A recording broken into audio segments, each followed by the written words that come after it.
Okay, so Katie. Hi, Katie Burgoyne, Denver AmRamp. We do home and business accessibility, modular handicap ramps that could be rented, purchased, or we also do a rent-to-own program. Vertical platform lifts, stair lifts, full ADA home modifications. And then I want to talk about John. John has been absolutely amazing and so helpful with our home. So I will try to be quick. Uh, Last year I got really sick last October. Um, COVID test, flu test, did not know what it was. This went on and on. I was sick from October until December. In December, my doctor was like, let's do a mold test, see if it's mold. Well, it turns out it was multiple different kinds of mold in my body. My husband also came back positive. So we started on a mold protocol and not thinking that the mold was in our house, right? Because I'm from Florida. My husband's from Indiana and grew up on a lake. So we both just automatically assumed we got the mold earlier in life, right? And that, Florida is like all mold, right? So about May of this past year, I was talking with a friend who previously had mold in her home and actually had to move out of her home because the mold was so bad and making her so sick. And I said to her, I think the mold is gone because I have the smell, I can smell like a bloodhound. And she was like, Katie, that means the mold is really bad, is what that means. So that day, I called multiple people about mold. The only person that called me back was John. And John called me back that day. And we chatted, and he's like, I can come out, in the next couple days to test. When I finally did get phone calls back from two of the other five companies, one was like weeks out, and the other said, call us once you actually have mold in your house. So John came out, we tested. There was three areas that I thought there was mold in my house. My kitchen, my laundry room, and my crawl space.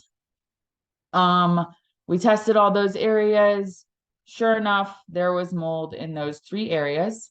We kind of thought it was small to begin with, and it ended up being much, much larger.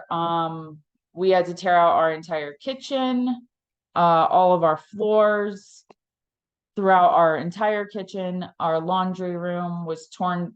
We had to cut down from the studs. They cut from the bottom of the floor, 2 feet up or 3 feet, John, up, tear out all the drywall. Once it ended up going further back than we thought, pretty much any water source in our house at some point in time had a leak. When we bought this house 8 years ago, we knew that it was previously a rental. So I think we kind of think that's when a lot of these leaks had happened because we have only had one leak since we've lived here. So long story short, John was here for quite a while with his team, in and out. We became good buddies. And I really learned a lot. I mean, I have read so much on mold. It's just insane. And our house is, it's mind blowing. In the last 8 years of my life, I have not slept more than 6 hours. The last month, I've actually started sleeping 8 to 8.5 hours a night. I am no longer having night sweats. I am no longer burning up and hot at night. I can breathe when I wake up in the morning. I used to wake up and be really super congested. So yeah, I thought that John would be amazing to present for everyone because you don't realize how sick mold makes you. It's kind of one of those things that, like, we've been sick for a long time from mold in our house and we did not even know it. Um, so the one other thing before I pass this on to John, at one point during this entire procedure, like there was a lot of frustration and we're like, you know what, we're just going to move. Let's just sell our house and move. So we went and looked at two houses. Both houses had mold. So yeah. And then I went back to John and I said, we went and looked at these houses and they have mold. And he's like, I'm not surprised. So the one thing that I learned in all my research, yes, Florida, all these wet places do have a lot of mold, right? And we know that they have mold. However, that mold never dries out. Where here, our mold is so dry that it's just flaking off into the air. And so now we're just breathing it in. So yeah, it's if you have mold, you talk to John, have him come test your house because it's a game changer. So thank you. And John Weir is Green Home Solutions and he's based in Conifer. Okay. Great. Okay, John, you want to take over? Sure. See if I remember how to do this. I usually present in person. Katie, thank you for that. Everyone, thank you for your time. Thank you for allowing me to do this.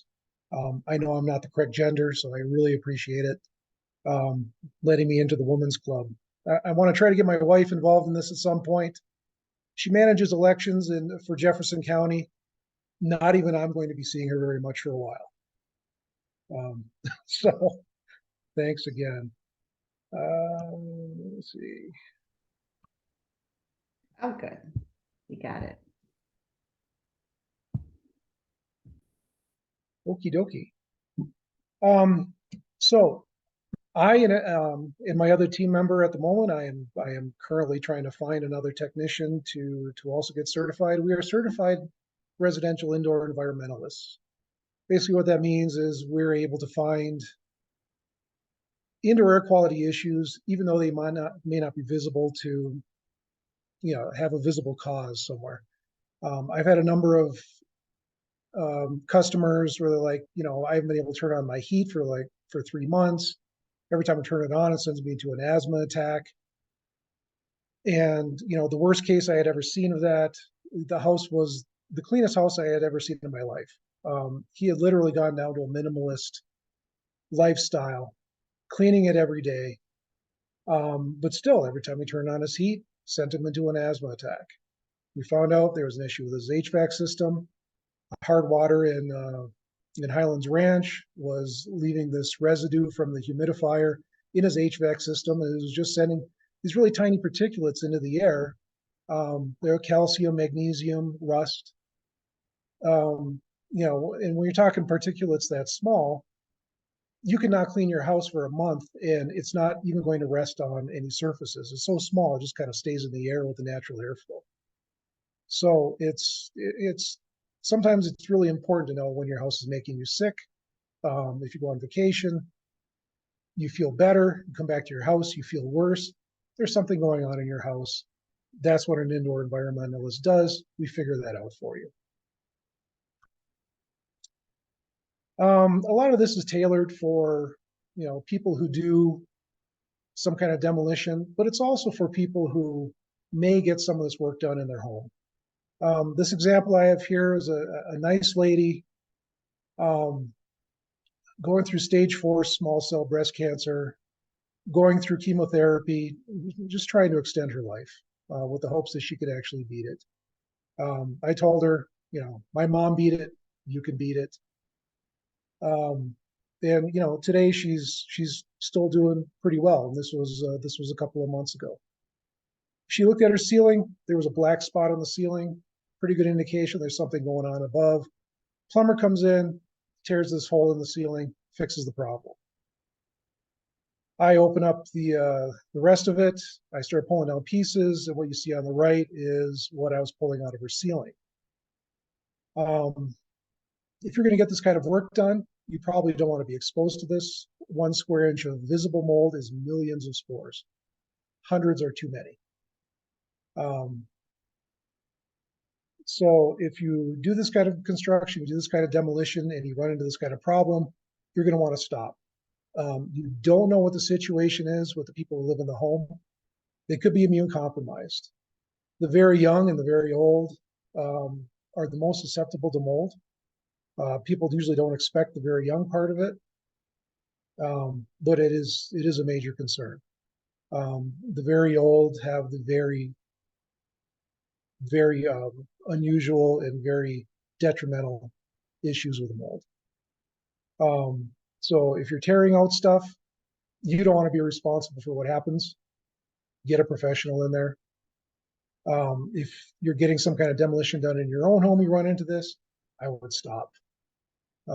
Cordon off the room as best as possible, put a HEPA air system in there, something to keep it from going into the rest of the house.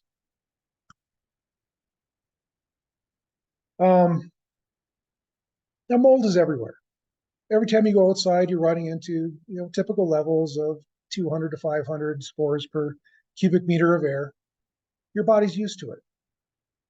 We've adapted to those levels. Mold is very important. Mold is the reason why you walk outside, you don't have to wear snowshoes. Leaves hit the ground, pine needles hit the ground, small twigs, any kind of debris. It touches the ground, the mold goes into, it attaches to it, breaks it down, turns it into earth. So it doesn't build up to 10 feet and we're not shoveling all year round. Aspergillus is the most common. It's what you see everywhere. Pretty much all of the molds are going to give you some kind of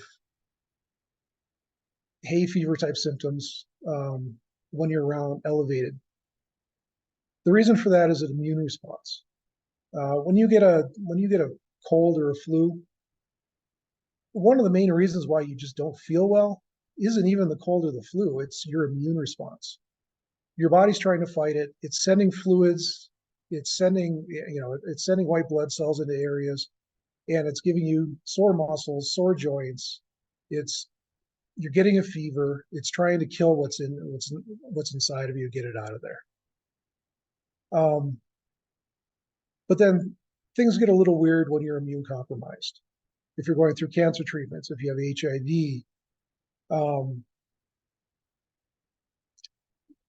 Lyme disease, anything like that, Aspergillus is the smallest of the bunch. It can actually make it into your lungs. It goes into your lungs, it can go into your blood. It can actually grow inside of you. It's very rare, but it does happen. The main problem is if there's a problem in one of your children's rooms, they can actually develop asthma. And we're not talking about temporary asthma, we're talking about lifelong asthma. That's how my wife got asthma. When they tore out the room that she lived in for 18 years of her life, it was a nightmare. There was a leak that had been going on in there for 20 years. They just didn't know about it. One day when she was in high school, all of a sudden she just had asthma out of nowhere. She wasn't born with it. There it was. Cladosporium is the second one. This one's a little different. I run into the skin problems more often than not because I'm sometimes not great at wearing my PPE when I should be. But the top two are the most common that you're going to run into outside.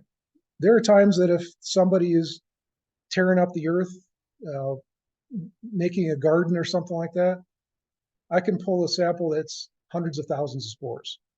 But it's one of those things that it hits you, you get a runny nose, it's gone. If you're not sensitive to it, you're probably not even going to notice. But those levels are very unusual. Usually it's 200 to 500. The bottom two, those are the indoor molds. Very rarely do I capture those outside. And Stachybotrys, that's the one that's always making the news. They call it the black mold. Sorry, they're all black. Aspergillus is sometimes green, sometimes white. Vast majority of the time, it is black. Stachybotrys is and chetomium to a lesser effect, is unusual because it's not really the spores that are making you sick as much as it is the mycotoxins that they create. Because they're slow growing, because they're kind of susceptible because they're just an indoor type of mold, whereas the top two grow really fast. They create mycotoxins as a self-defense. They're these tiny little wispy particles that it gives off, and it kills anything that it touches. Unfortunately, we breathe it, it starts causing problems. Again, more for the immune compromised, for the elderly, but the symptoms get really significant. The good news is they grow slowly. Stachybotrys tends to be in under kitchen sinks that have been leaking for a long time. Chetomium, any leak anywhere that's been going on for a long time. Bleach, slap some bleach on it. That's what everyone says. Bleach actually doesn't do much against mold. It does kind of kill the top surface of it. Mostly it just bleaches it. Makes it lighter, out of sight, out of mind. It's 99% water. Water is what feeds mold. It starts growing. We did some testing, treated it with bleach, left it alone for a while, reintroduced water into it. It grew 3 times faster than mold is just wiped off of the cloth. Bleach is registered by the EPA to remove mold. The gases, I'm not going to go through all the details of bleach. Get rid of it if you have it in your house. Switch to OxyClean. No, I don't own stock in OxyClean. You're going to hear me mention it. I like OxyClean. I use it all the time because I get done with my job in the moldy houses. Goes in the wash. OxyClean, it kills the mold. The soap sends it down the drain. It doesn't affect your washing machine. It doesn't affect you anymore.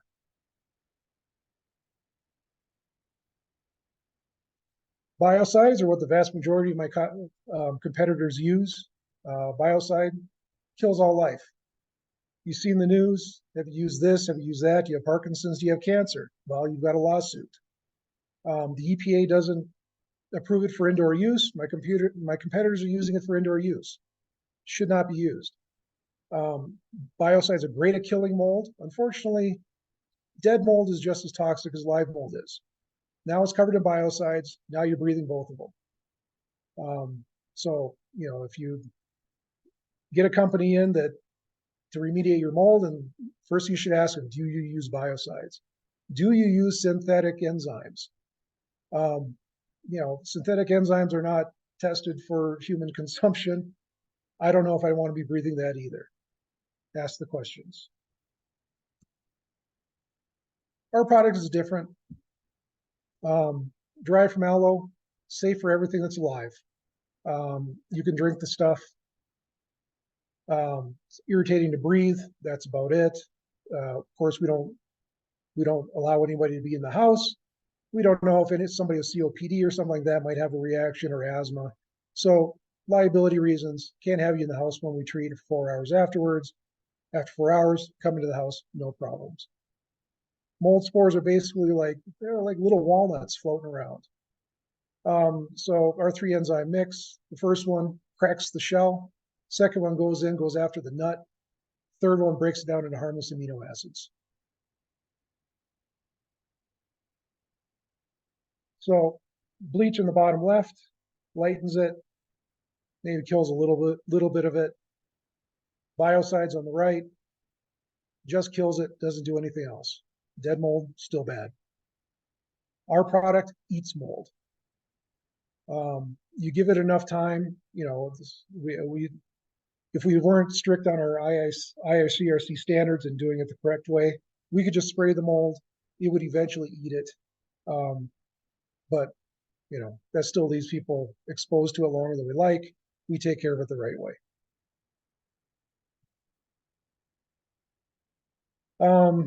This is a house. We walked in. Yeah, we had a water problem about 6 months ago. We took care of it ourselves. The DIYers with handling the water problems, You're taking a problem that you think is probably a real quick, easy, cheap fix, and it turns into something that's going to cost thousands of dollars to fix later. It takes mold only 48 hours of being damp to start growing into colonies. That's it. The initial test, they wanted to do the test first to make sure there was actually a problem, almost 70,000 per cubic meter of air. The husband had a hacking cough for 6 months. He was on narcotics, he was on steroids, did nothing. That's why they called me in, because they were just desperate. We need to figure out why my husband can't get rid of the cough. We'll leave the house on vacation, he feels better. We took care of it, got rid of the surface mold, did the stain treating, treated the entire house, HEPA air scrubbed the air. When we were done, 60 aspergillos per cubic meter of air, 200 to 500 is normal. So far lower than even normal levels. The other service we provide, we do, of course, mold testing, we do air sampling, surface testing. Is that mold? Hit it with a swab, hit it with a piece of tape, send it into a lab, they tell us. Mold removal, odor remediation, indoor air quality testing. I test for VOCs, relative humidity, carbon dioxide, carbon monoxide, particulates. I find that particulates make people sick far more often than mold does in Colorado because we are so dry. Like I said in my first example, these particulates are so small, they stay up in the air, but they're also so small, they can make it into your lungs. They're not stopped by the nose, the sinuses, the throat. They make it all into your lungs. You start getting coughing, you start having problems. Home inspection. A lot of people that are reaching out to us, not only do they get a home inspector, they get it tested for mold, which we also check for water intrusion. We check for problems that can cause water intrusion. We do duct cleaning, disinfection. Some people sign up for quarterly disinfections. These are people who are usually immune compromised. They've got some kind of an underlying issue. They like their home to be as safe and healthy as possible. When we're done with the disinfection, we introduce good probiotics into the space. The good probiotics continue to eat the food sources that mold and bacteria use to sustain themselves. They all need food, water, and air. So we get rid of the food, it solves a lot of problems. We do crawl space encapsulation. There's only 2 of us, and it's a very challenging crawl space encapsulation. I'm going to refer you to my partner off in Denver. He's got a team of young people. I am not a young person. I can't spend all day in a crawl space hanging plastic. It just doesn't work as well as it used to. Free advice time. Every time you clean your shower, please check for cracks. Doesn't matter how small they are. Even if it looks like somebody took a fine tip pencil and drew a line, get it fixed. Because water is very intrusive. It gets into any little gap. And what you end up with is on the right. What started out as a small crack turns into tiles falling off and stuff behind that is just completely covered in mold. Now the whole shower needs to be tore out when all you could have done is just get the grout repaired. Front load washers. There are a number of lawsuits because, well, I don't know if they're valid or not. Maybe it's because I understand the problem, but you shouldn't keep any environment wet unless it's meant to be wet all the time. That includes washing machines. When it's not being used, keep it open, keep the soap dispenser open. If something's starting to grow in there, wipe it out. Use liquid detergent in the dispenser. The water goes in, dilutes it, sends it into the front of the washing machine, which helps keep anything from growing in the spot that gets hit with the most water. Use OxyClean. Anything that does start to grow gets killed. It goes down the drain. What a lot of people don't know is these front load washers, they've got a filter. It's typically in the bottom left. You take a shallow pan, you pull out the tube, drain the water into there, twist the filter, take it out. throw it in a bowl with some OxyClean and water, let it soak for a bit, wipe it out with a microfiber cloth, put it back in, put the tube back in, close it up, you're good to go. You should do that every 3 months. I know people that owned the same washing machine for 10 years and never did it. Yeah, it's not pretty. But if you look inside the gasket in the front, you start seeing this brown, this black, this type of thing. When it gets to this point, there's really not much you can do about it. It's time to get a new washing machine because it goes into the tub, and the cost of getting the tub taken out so that you can clean it is cost prohibitive to just buying a new washing machine. So try not to get to this point in the first place. Your bathroom, if you are getting growth on the tile, if there's rust around the fixtures, you don't have enough ventilation, get a higher CFM fan. If you have one of those bathrooms with a window, they didn't install one, they said, hey, you don't need a fan, just open the window. Yeah, people love doing that when it's 20 below zero in the winter and taking a shower, right? It's bracing, it's good for you. No.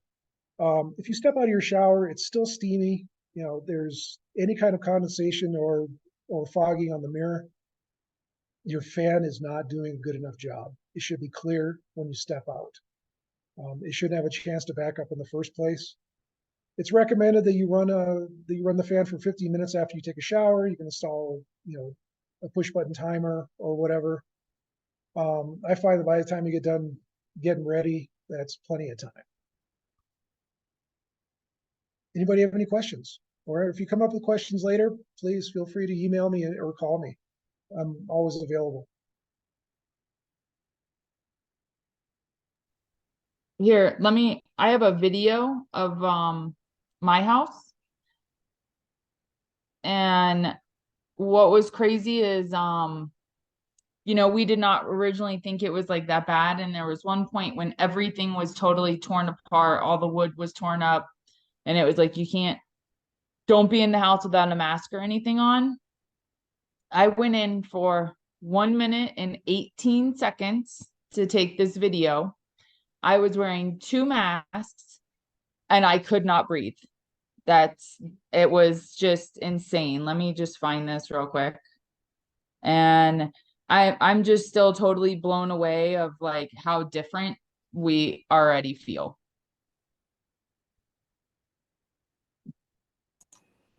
That's great. Are you able to put that video on the screen? Yeah, I'm just trying to pull it up here and then I'll show you. Yeah, in Katie's example, everybody's flooring, there's 2 or 3 levels. Once the water gets to the back of the wall, it's going to pick one of those levels and it's going to go underneath. And you're not going to notice until wood flooring starts to bow or grout starts to come up, or you may never notice until you just start seeing black stuff coming up between the gaps. And at that point, the OSB is, in Katie's example, could be taken up with a fork. Yeah. We had 3 kitchen floors. Oh gosh. Don't know if you can see this. Oh dear.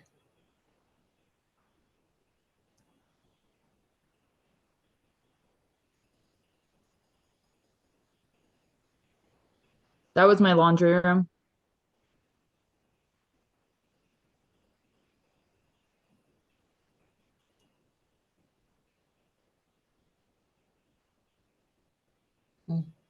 That's just all my crap living in the living room.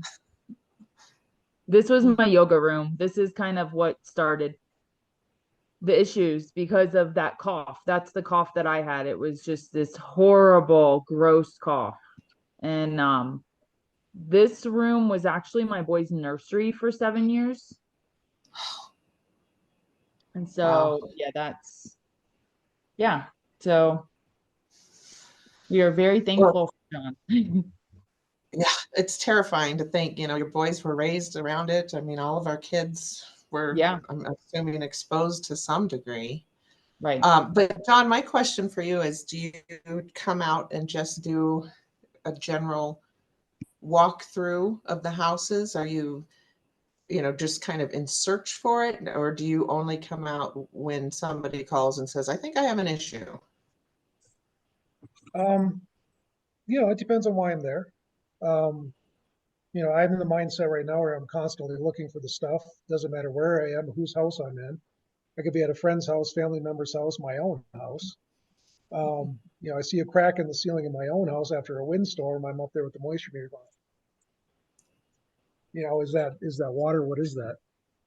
Yeah. But usually some people, they just want to know. They just want peace of mind. Can you come in and take some air samples and let us know what it is? Other people are having health issues. Some people saw some news story. They see potential effects in their children, and more people are going to functional medicine doctors, and it's just coming up in their blood work. They're seeing the markers of immune response to mold in their blood.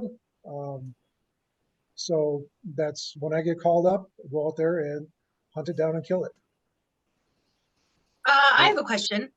If you don't have any of those symptoms and you're just worried in general that the house you had may have, I don't see any leaks. I don't feel it sick or anything. Does it still make sense to have you come out and get a test for mold? Well, that's more of a personal decision. Okay. Just when for peace of mind kind of thing. Yeah. Yeah. Mold affects everyone totally differently. Yeah. And it takes, the way I describe it is everybody has their own little container inside their body. For some people, it's a teaspoon. For some people, it's an Olympic-sized swimming pool. You get the people that go, hey, I'm sensitive to mold. I walk into a house and I can sense the mold, and they're in their 20s. Well, they had a tolerance of, the size of a teaspoon. What happens is when your body is bombarded with very high levels of spores day in and day out, there's a point that your body goes, okay, that's it. I'm taking mold and I'm putting it in the same column as bacteria and virus. Because when I become exposed to it, I don't want to wait. This is really taxing me. This is really causing a problem. I'm fighting it all the time. It's absolutely a problem. Your body doesn't wait to react when it's infected with bacteria and virus. Now it's doing the same thing to mold. Now you're immediately getting the runny nose. You're getting the sinus problems. You're getting the cough. That's because your body's saying, I need to put something between me and the mold. I'm going to create more mucus. I'm going to create more fluids. It's going down into the lungs because it's aspergillus. You can't just leave that mucus and mold down there. It's got to go somewhere. Your body forces you to cough it up. So now you've got a cough. But yeah, it's better, look under your kitchen sinks. If you have a hot water heater with a drain, if the drain is black and moist around the outside, chances are you got a problem. If you had a crawl space you haven't been in a long time, maybe you had a water problem during all these rains. A lot of people who didn't have water problems before, starting in May, all of a sudden they did. Well, we received more rain in a month than we'd seen since the 1800s. The first 2 days that we had those major rains, we received more rain in 2 days than we had seen in all of 2022. People who had bought a house 20 years ago, never had a water problem, all of a sudden, hey, my crawl space is flooded. Hey, my basement is flooded. John, I have a question. I assume this isn't cheap to remediate. Does homeowners insurance pay for that? I would assume. Depends on your homeowner's insurance, and it depends on the source of the leak. If it's from outside water, they will not cover it. So here's another public service announcement. If you don't have flood insurance, if you have a crawl space, if you've got a basement, I highly suggest that you get flood insurance. Doesn't matter if you're in a floodplain or not. Any water that comes in from the outside, even if it's from your gutters, if your gutters are clogged, sometimes it can back up. Sometimes it will flow off and into your window wells and flood your basement. It goes right next to the foundation. It'll go into your crawl space. It can go between the decking and the supports of the roof, it can end up in your ceiling. Flood insurance costs like $400 a year for $250,000 in coverage. Most people don't need that. So I highly recommend it. I have it myself. Now, the mold usually has a limit. A lot of companies, they usually cap it at $5,000. And it depends on the source. Some insurance companies won't cover it if it was a slow leak and you just didn't notice it. They won't cover any of it. Wow. If it was a fast leak, something grew, they'll typically cover it. And it depends on your insurance company, how long you've been with them. A lot of insurance companies, they're going out of business. They're leaving states. And that includes Colorado. They just can't cover the problems that Colorado's been having. Tennis ball and baseball size hail several times and new flooding inside of homes. The other thing to consider about outside water coming into the home, it's category 3 water. According to the EPA, category 3 water is, another example is raw sewage. Water hits the ground, it comes into the house, it brings E. coli into your home. So, make sure that if you do end up calling an insurance company about that, make sure disinfection is part of it. So we had just a quick question from Jennifer. Once you discover mold, it's common knowledge to stop any demolition. How long after isolating the mold does it take to get rid of it, and what's the process? It really depends on the scope of it. I'm typically pretty good at knowing how far it's gone. Sometimes it really surprises me, like in Katie's house. But we, if it's a normal sized job, it's usually 1 day to do the remediation. If there's a lot of mold, we'd like to let the air scrubbers run overnight at least, maybe 2 days. It depends on how bad it is. We put the area up under containment with plastic. We get the air scrubber running in there. We vented out a window. We seal the window around the duct so that the airflow doesn't backdraft into the window. That puts the area under negative airspace. That means all the air in the house is going into the room and it's going out the window. The air in the room is not going anywhere else in the house. We do any demo that we need to do. We find the growth. We remove the surface spores with a mold-rated HEPA vacuum and scrub it off the surface. We wet wipe it with a disinfectant to make sure that we got all the surface stuff off. We hit it with an oxygenated peroxide product. The stuff you got on the shelf is 3%. This stuff is 17%. It will take the skin off your hands. If I've had a drop, get between the suit and me and hit me in the back, you know it. And that doesn't just further eat at the mold. That gets rid of the staining because, especially the dark molds, if it's been wet for a long time, it gives off this pigment like ink that just goes deeper and deeper into the wood. And you're never going to pass an inspection from a home inspector if it's like in your attic or something like that. So we always stain treat it to make it look normal. And then we directly treat every square inch of the space with our plant-based antimicrobial, which creates this thick fog, which just gets everywhere. It covers all the contents. It covers, everything. If it's really bad, we typically recommend treating the entire house, cleaning the HVAC system, disinfecting the HVAC system with the same thing, switching out the filters in your air handling unit. It really depends on the scope of it. Most of our jobs take 1 day. Some take 2 or 3, but they have to be pretty big.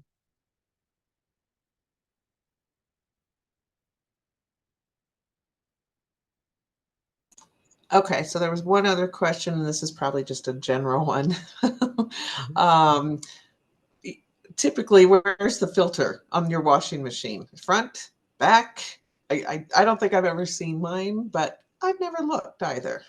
Yeah, if you look at the front, it's typically on the very bottom left in the front. It's just this panel. Okay. I know for the longest time, I didn't even know it was there.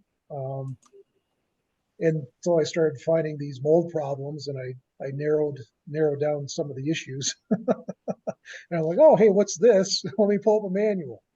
Well, I'm going to go look for mine after we're done here. So, Get ready, Steph. You will be amazed because we pulled the panel off ours and it's like, oh my. oh my. Everybody Okay. pulled the panel. It's like, Okay. Maybe I'll have Brian do it. Okay. Is there anybody else have any questions for John? I kind of like that probiotic yeah. spray thing that you're using. Is that, you want to talk just a little bit about that? Like, what is that? I mean, how does that attack the mold? Basically kind of the same way that it does in your gut. Yeah. It's specifically made to eat certain things. A lot of people that, if they eat something that's greasy, it gives them digestive problems. Well, the reason for that is they don't have enough of the specific kind of probiotic or bacteria in their system that's made to eat fat. So it can't keep up and it goes through the body. You end up with digestive problems. The probiotic strains that were developed, our CSO, he's a microbiologist, he's developed all of our products. There are particular strains that are meant to just eat the most common food sources that are in the average person's home. Allergens, a lot of the stuff that just makes up dust that we're breathing. The probiotics are there. We go through, we disinfect the house, it leaves this void. We put the probiotics in so that when you're tracking in or stuff is blowing in, there's something there to meet it. It isn't the first thing to kind of take over your house. I like that. Okay. Okay. Is everybody good? John, did you want to put your contact information in our chat? Sure, if I can remember. Or And he had it up on his screen, so I'll grab it and include it when I send it. okay, that's great. Okay. Okay. Well, thank you for your time. This was great. I feel a little paranoid, but definitely more informed. So I'm sure some of us will be calling you, John. Yeah. So thank you, Katie, for introducing us to John. That was very helpful, really. And I really like that you're here in Conifer and, love the local angle of it all. Great. Thank you so much for your time. I really appreciate it. Okay, great. Thanks. Bye, Okay, Deb, did you want to? I don't think there are announcements. I think we're good. You're good. Okay, look at us. We're right on time too. That's good. I got a bunch of stuff to do today, so. All right. Does anybody have a quick announcement that they want to chat about or put out there? Okay, very good. Oh, I will real quick. There's a Yeah. there's a chamber mixer this Thursday if anyone is so inclined to want something to do. It's at Conifer Jazzercise. Oh. And I know that Conifer Jazzercise is also looking for donations for their big breast cancer fundraiser. And the mixer starts at 5. They always do an amazing job with that breast cancer fundraiser. Yeah. We sponsored it this year. You did? Yeah. Oh, Great. Okay. Wait, Well, everybody get on the website. Oh, Jackie. Sorry. Katie That's all just reminded me, I always forget about chamber stuff. In November, the chamber is hosting Festival of Trees. It's going to be at the Evergreen Memorial Barn.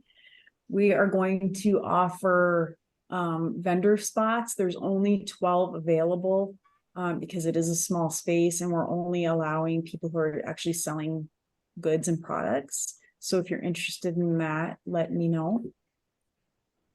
And then it'll also be open to the public. We're going to have Santa and all that. So Do you know the date, Jackie? 17th and 18th. Thank The you. 17th, it'll be in the evening, open to the public, and then on the 18th, it'll be open to the public from 11 to 2, I think it is.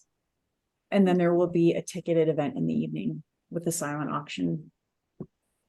Well, get all that info over to Deb and she will get that posted all over wherever she does that. So, and I do want to mention that we have 2 new ambassadors for Mountain Women in Business that have signed up to go to the Conifer Chamber meetings. So, Becky, were you one of those? Yes, Becky. Yes. So Becky was one. Sorry about that. And Sue Ryan. So I think, I think last time I talked with the chamber that we could have 2 ambassadors. So now we have 2. And so hopefully we'll get some more FaceTime. I know Katie and Jackie, you guys always talk awesome about us. So we always appreciate that. But it does look like some of our, our members are signing up with the chamber, and there's a ton of benefits for the chamber to just they have so many options and stuff to get your name and your business out there. So all right, everybody else good. Thank you, Becky, for being an ambassador. We really appreciate that. Rebecca, good luck for your next couple months. I know you're gonna be super busy, so Thank you very much. All right, everyone have a great day.